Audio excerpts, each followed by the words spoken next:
Shalom, selamat pagi Amang Inang dan saudara-saudariku. Senang rasanya kita boleh kembali di dalam renungan harian HKBP Resort Surabaya Selatan. Kami Pendeta Daniel Lumban-Gaol mendoakan dan berharap kiranya Amang Inang dan saudara-saudariku di dalam keadaan baik dan penuh dengan sukacita.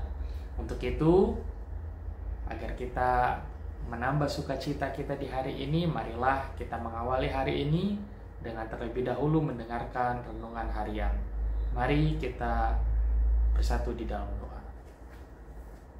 Syukur padamu ya Tuhan atas kebaikan dan anugerah-Mu saja, sehingga kami pada pagi hari ini boleh bangkit dari tempat tidur kami dan masuk di dalam hari yang baru dengan kehidupan yang baru yang Kau anugerahkan bagi kami. Sebentar Tuhan, sebelum kami melakukan ragam aktivitas di hari ini, izinkanlah kami Tuhan untuk terlebih dahulu mendengarkan firman-Mu. Biarlah firman-Mu boleh menjadi pelita dan terang di tengah-tengah kehidupan kami, khususnya dalam menjalani hari ini. Di dalam nama Kristus Yesus kami berdoa. Amin. Amang Inang dan saudara-saudariku, firman Tuhan bagi kita yang menjadi ayat harian di hari ini didasarkan dari Almanak HKBP, yaitu Yesaya 11 ayat 7-8. Firman Tuhan bagi kita di hari Sabtu tanggal 9 Agustus 2025 didasarkan pada Yesaya 11 ayat 7-8. Beginilah firman Tuhan. Lembu dan beruang akan sama-sama makan rumput, dan anaknya akan sama-sama berbaring. Sedang singa akan makan jerami seperti lembu. Anak yang menyusu akan bermain-main dekat liang ular tedung, dan anak yang cerai susu akan mengulurkan tangannya ke sarang ular bludak. Sekali lagi, lembu dan beruang akan sama-sama makan rumput, dan anaknya akan sama-sama berbaring. Sedang singa akan makan jerami seperti lembu. Anak yang menyusu akan bermain-main dekat liang ular tedung, dan anak yang cerai susu akan mengulurkan tangannya ke sarang ular bludak. Demikianlah firman Tuhan Allah. Amang Inang dan saudara-saudari terkasih, firman Tuhan bagi kita di hari ini merupakan nubuatan mengenai kedatangan Mesias yang disampaikan oleh Nabi Yesaya. Di dalam Yesaya 11 ayat 7-8 ini kita boleh melihat bahwa ada sebuah gambaran dunia yang betul-betul sangat berbeda dengan dunia kita hari ini. Bayangkan saja Amang Inang bahwa lembu yang adalah pemakan tumbuh-tumbuhan, herbivora, boleh berjumpa dengan beruang yang cenderung kita pahami atau kita kenal dengan pemakan daging atau karnivora. Tapi mereka boleh bersama-sama di dalam firman Tuhan ini makan rumput dan anaknya sama-sama berbaring. Lembu dan beruang sama-sama berbaring. Tentu hal ini sangat menarik. Bukan hanya itu saja, tetapi kita boleh melihat singa pun memiliki persamaan dengan lembu, di mana mereka di sini tidak diperlihatkan bertikai.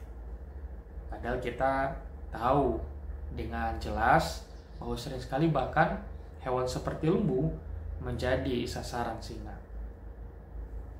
Dan yang menarik berikutnya adalah bagaimana anak menyusu bermain-main dekat liang ular tedung. Juga anak yang cerai susu mengulurkan tangannya ke sarang ular bludak. Ular yang sering sekali kita gambarkan sebagai hewan yang betul-betul bermusuhan dengan umat manusia, tetapi di sini kita diperlihatkan bagaimana baik manusia ataupun ular itu boleh memiliki kedekatan atau hubungan baik. Dunia yang digambarkan di dalam Yesaya 11 ayat 7-8 ini adalah dunia yang penuh damai, di mana tidak ada lagi permusuhan antara misalnya lembu dengan beruang, antara misalnya singa dengan lembu, bahkan juga anak manusia dengan ular. Tidak ada lagi permusuhan, tidak ada lagi pertikaian, bahkan perpecahan. Justru beberapa unsur tadi digambarkan bahwa satu sama lain itu serupa dan bisa berjalan bersama-sama.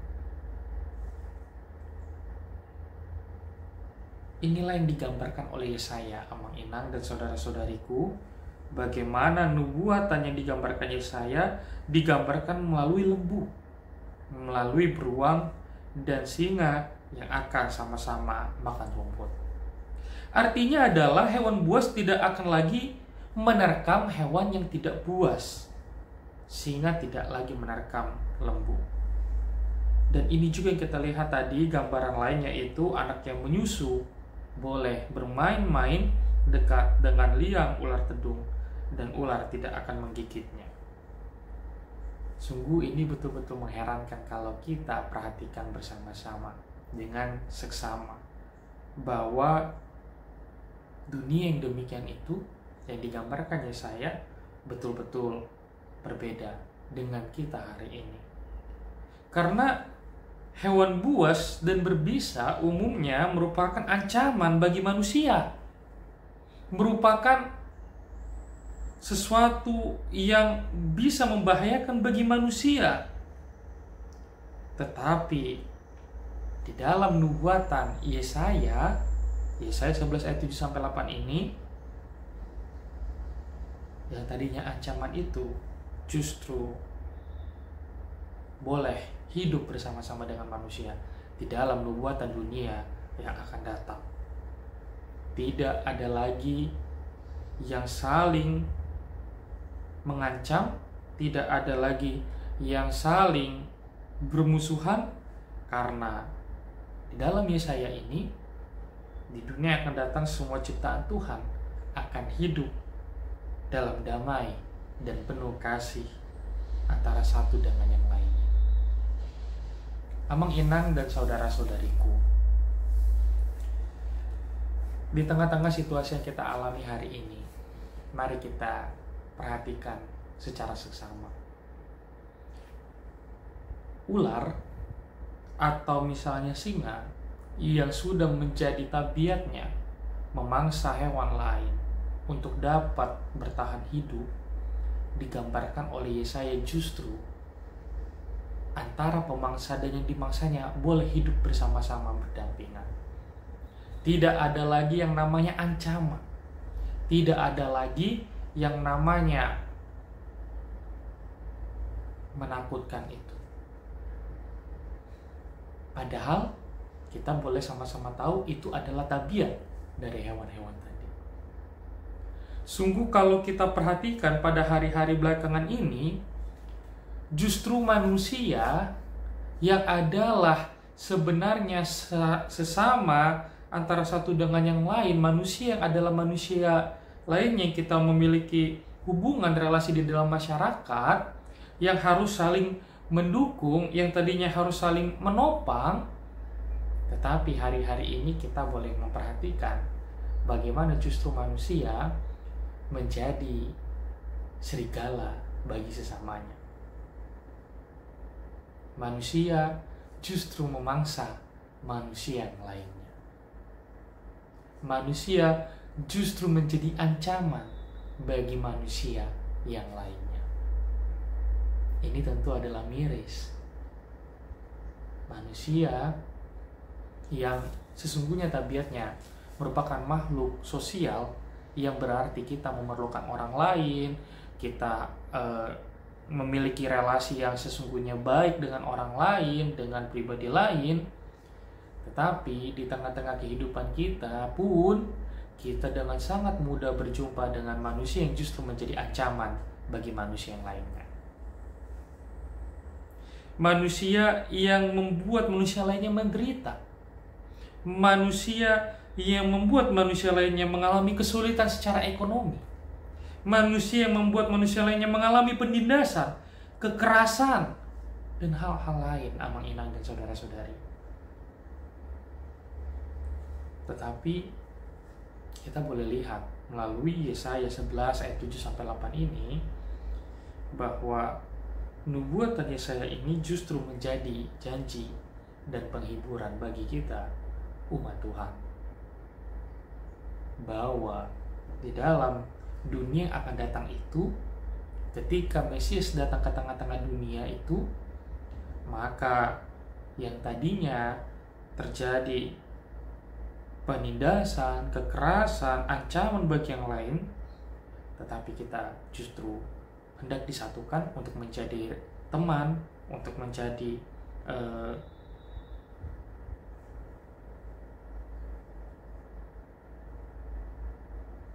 penolong, untuk menjadi memiliki relasi yang baik antara satu dengan yang lainnya. Yesus Sang Mesias datang bukan hanya untuk menyelamatkan jiwa kita. Yesus datang bukan hanya untuk menyelamatkan umat manusia, tetapi Yesus di dalam nubuatan Yesaya 11 ayat 7-8 ini pun hendak menyelamatkan tatanan dunia ini, tatanan kehidupan ini. Oleh karena itu, Amang Inang dan saudara-saudariku, marilah kita menaruh harapan kepada Kristus, karena hanya Dialah pembawa damai di tengah-tengah dunia ini. Dengan demikian, kita juga akan selalu dituntun untuk hidup di dalam damai dengan sesama kita.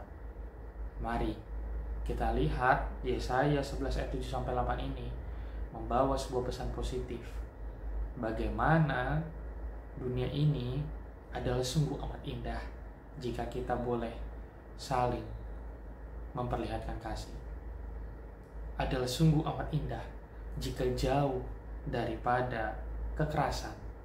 Adalah sungguh amat indah jika jauh daripada ancaman atau bahkan penindasan. Tetapi baiklah kiranya seluruh ciptaan Tuhan boleh saling mengasihi, boleh saling menjadi penolong, terlebih lagi kita manusia yang memiliki citra Allah, imago Dei, memiliki tugas untuk memelihara dunia ini, terkhusus juga yang ada di dalamnya. Kiranya Tuhan memberkati Amang Inang dan saudara-saudari di dalam menjalani kehidupan hari ini. Amin. Kita berdoa. Terima kasih Bapa, pada hari ini Engkau telah menyapa kami melalui firman-Mu yang betul-betul menunjukkan betapa indah dan luar biasanya jika seluruh ciptaan-Mu boleh menunjukkan kasih antara satu dengan yang lainnya, dan menjauhi ancaman, dan menjauhi dari tindakan kekerasan, penindasan, atau bahkan yang mencelakai satu dengan yang lainnya. Sungguh amat indah Tuhan jika seluruh ciptaan-Mu boleh bersama-sama menunjukkan kasih dan memuji Engkau Tuhan di dalam kehidupan kami masing-masing. Untuk itu, biarlah kasih-Mu ya Tuhan yang tetap dan bertambah serta tumbuh di dalam hati kami, khususnya umat manusia yang mendengarkan firman ini, agar kami boleh menjadi ciptaan-Mu Tuhan yang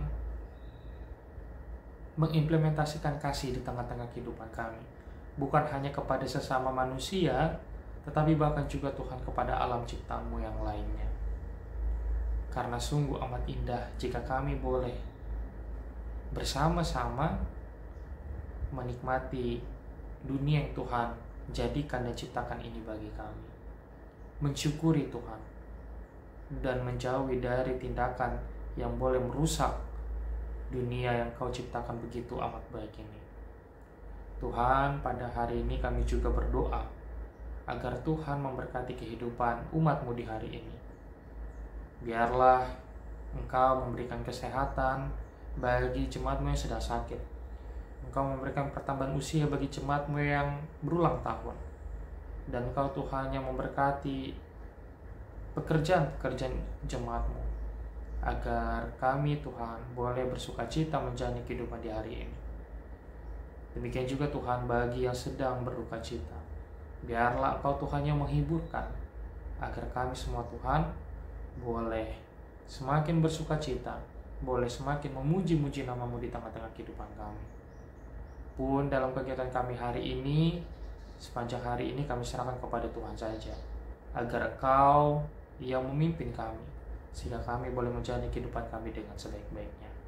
Terima kasih ya Tuhan, di dalam nama Kristus Yesus kami berdoa. Amin. Bapa kami yang di surga, dikuduskanlah nama-Mu, datanglah kerajaan-Mu, jadilah kehendak-Mu di bumi seperti di surga. Berilah kami pada hari ini makanan kami yang secukupnya, dan ampunilah kami akan kesalahan kami seperti kami juga mengampuni orang yang bersalah kepada kami. Dan janganlah membawa kami ke dalam pencobaan, tetapi lepaskanlah kami daripada yang jahat. Karena Engkau yang punya kerajaan dan kuasa dan kemuliaan sampai selama-lamanya. Amin. Anugerah dari Tuhan kita Yesus Kristus, kasih setia dari Allah Bapa, dan persekutuan dengan Roh Kudus, itulah yang menyertai kamu sekalian. Amin. Shalom.